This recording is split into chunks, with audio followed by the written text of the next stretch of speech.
The U.S. Supreme Court in a 6-3 decision struck down most of President Donald Trump's global tariffs, which has been a major fixture of his economic policy during his second term in office.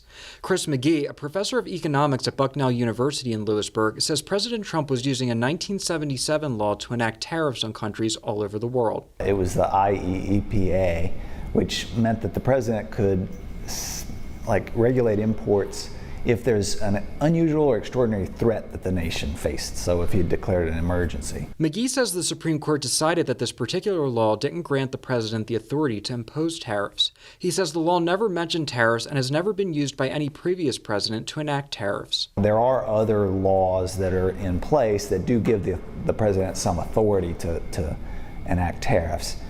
So I suspect that he'll be able to kind of shift over to using some other kind of laws that would give him rights to put tariffs on in certain cases.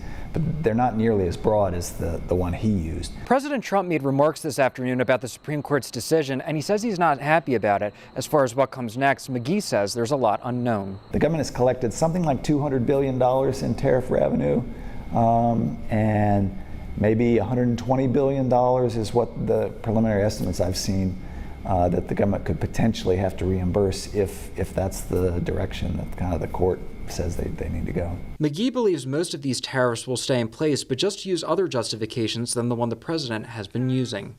Justin Gick, Newswatch 16, Union County.